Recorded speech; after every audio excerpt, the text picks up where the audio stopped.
संकटाचा सामना करत आहोत। हे सर्व करत असताना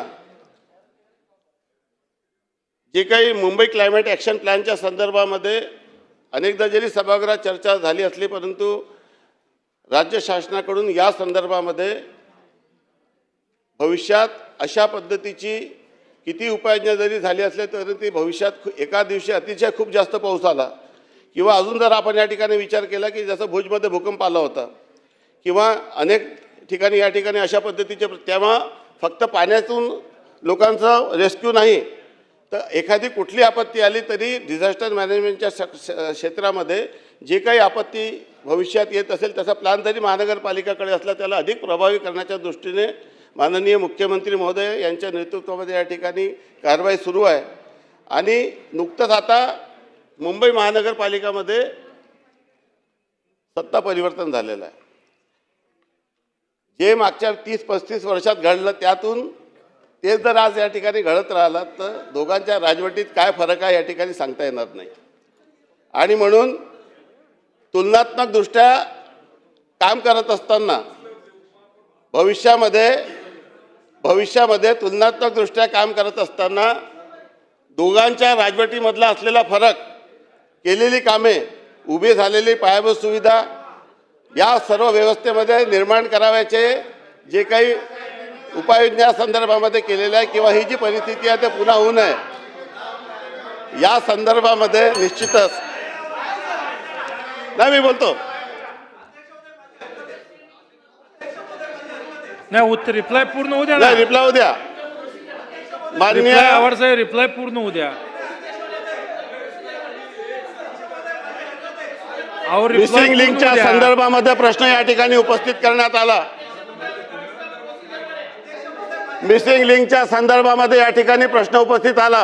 मला कल्पना आहे की मिसिंग लिंक झाल्यामुळे काही लोकांना त्रास झाला, जे आम्ही करू शकलो नाही ते काम या सरकारने कसे केले, जी मेट्रो आम्ही करू शकलो नाही ती मेट्रो या सरकारने कशी केली, या सर्व गोष्टीचा ठीक आहे आवाड साहेब यामुळे ज्या वेदना यांना होत आहे। मंत्री महोदय एक मिनिट थांबा। हां अध्यक्ष महोदय, केलेली भाषणं आणि त्याला झालेलं देण्यात येणं असलेलं उत्तर याचा कुठेही संदर्भच लागत नाही, संदर्भच नाही आहे।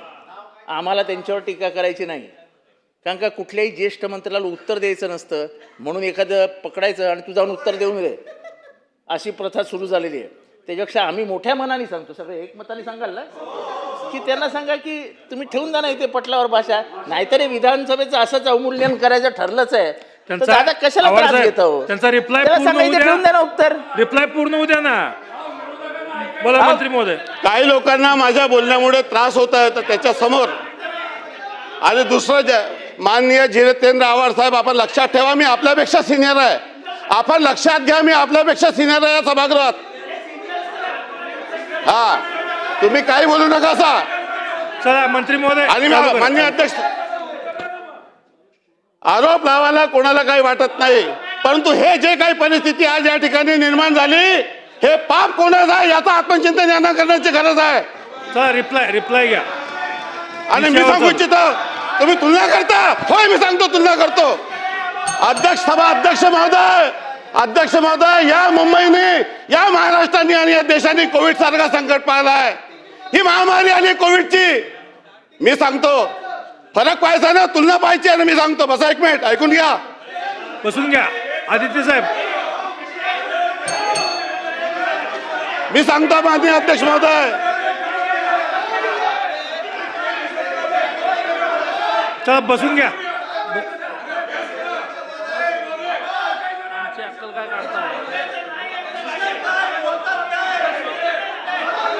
नाना भाऊ चला नाना भाऊ। अध्यक्ष महाराज बोला। ICMR आणि अध्यक्ष महाराज नाना भाऊ आपण बोला। अध्यक्ष महाराज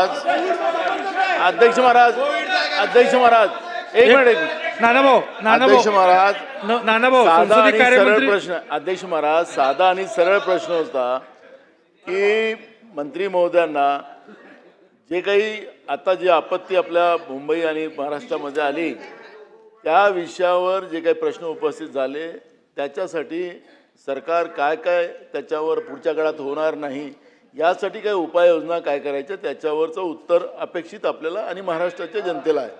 अध्यक्ष महाराज, हे प्रश्न विचारले असताना मंत्री महोदयांनी मला आशिषजी ऐका, आशिषजी आपण मंत्री आहात, आम्ही तुमच्यापेक्षा कमी जास्त मागं पुढं असू, तुम्ही सिनियर आहात, मंत्री आहेत, तर आशिषजी एवढं चिडायचं नसतं. तुम्ही एवढं चिडलात, तुम्ही मंत्री आहात, तुम्ही आमदार नाही आहेत. आमची विनंती अशी आहे, आपल्याला याच्यात राजकारण करायचं नाही आहे, हे राजकारणाचा आखाडा पण नाही आहे, आपल्याला मैदानात आखाडे खूप आहेत, पण 8 दिवसामध्ये 25 लोक महाराष्ट्रामध्ये मेली, मुंबईत मेली. आखरी आम्ही लोकांचा जीव घेण्यासाठी नाही आहोत इथं, आणि म्हणून आपण काही आपसी वैरी नाही आहोत. या महानगरपालिकेमध्ये BJP आणि शिवसेनेचं सरकार होतं, आता 3 पक्षाचं सरकार आहे. हा विषय नाही आहे, हा विषय नाही आहे. आपण थोडं शांततेने घ्या, एवढं चिडू नका. आपण एवढं चिडल्यानंतर असं वाटतं की आपल्याला असं वाटतं की आपण इथं नळाच्या भांडणासाठी आलो काय. आणि म्हणून माझी आपल्याला उपाययोजना करा आणि भविष्यात घटना घडू नये एवढंच आमचं अपेक्षित आहे. ठीक आहे, चला आता पुढे जाऊया. 1 मिनिट मंत्री आदित्य साहेब बोला. अध्यक्ष महोदय, जितेंद्रजी 1 मिनिट. अध्यक्ष महोदय, आव्हाड साहेब आमची हीच अपेक्षा आहे, कारण काय झालं आपण पाहिलं असेल गेल्या 2-3 दिवसामध्ये झाडं पडून मृत्यू बसून झाले घ्या. आहेत, कोणी मॅन्युअलमध्ये पडून मरलेलं आहे. आपण पाहिलं असेल दोन्ही बाजूच्या सन्माननीय सदस्यांनी त्यांच्या ज्या काही मतदारसंघांमध्ये ज्या काही गोष्टी अभिजित घडलेल्या पाटील, आहेत, बसा. खूप तळमळीने इथे सांगितलेले आहेत, व्यक्त केलेले आहेत. आम्हाला एवढंच पाहिजे की काय उपाययोजना आपल्याला करायच्या आहेत. पुढचे 3-4 महिने अजून पावसाचे आहेत, एल निनो आहे. मुख्यमंत्री महोदयांनी देखील त्याचं गांभीर्य सांगितलेलं आहे.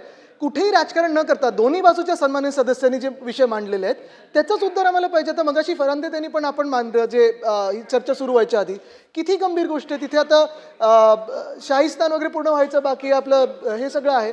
तर ह्या सगळ्या गोष्टींवर त्यांच्याकडून खुलासा पाहिजे, उत्तरं पाहिजेत, आणि पुढे काय उपाययोजना पाहिजे तेवढंच पाहिजे. राजकारण न आणता एवढंच आपण उत्तर द्यावं. ठीक आहे, मंत्री बस एवढीच अपेक्षा आहे. मंत्री महोदय चालू करा. माननीय अध्यक्ष महोदय, मी सन्माननीय नाना पटोले साहेबांचा आभारी आहे. आणि मी आपल्याला सांगू इच्छितो की मी बरोबर प्रत्येक प्रश्नाचं उत्तर या ठिकाणी देत होतो, आणि जे समोरच्या बाजूच्या सदस्यांनी मुद्दे उपस्थित करण्यात आले आणि भाषणामध्ये व्यत्यय आणण्यात आला, म्हणून मी या ठिकाणी जी वस्तुस्थिती आहे ती या ठिकाणी सांगायला सुरुवात केली. आरोप करत नाहीये. बोलले त्यांना बोलू द्या. आणि आपण दुसरं, बोला मंत्री महोदय, जे इकडे बघून बोला. भाषणात जे आरोप आपण लावलेले आहेत त्याचं उत्तर मला द्यावंच लागेल. बोला मंत्री महोदय बोला, आपलं पूर्ण करा. आणि म्हणून कोविड सारखा संकट, माननीय महामारी आपल्या सरकार पुढे आली, आणि हे सर्व होत असताना मी एक आकडेवारी आपल्याला पुन्हा देतो. आता महाराष्ट्रात हजारो लाखो लोकांचा मृत्यू झाला, देशात झाला, सर्वच ठिकाणी झाला, आणि त्या दरम्यान अनेक लोकांना आर्थिकदृष्ट्या कुचंबना निर्माण झाली, आर्थिक अडचण निर्माण झाली. आणि त्या दरम्यान सरकारमधला फरक कसा असतो मी आपल्याला दाखवतो. चला, ऐकून खाली घ्या, बसून ऐकून बोलू घ्या. नका.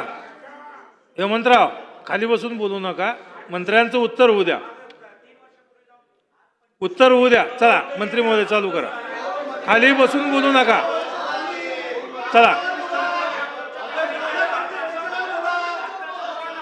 बोलतेत येतो. पूर्ण होऊ द्या ना त्यांचं. चला बोला मंत्री महोदय. ऐकण्याची मानसिकता ठेवा. मी एक आकडेवारी देतो माननीय अध्यक्ष महोदय. कोणाचं ह्याच्यावर लोकांना मदत करता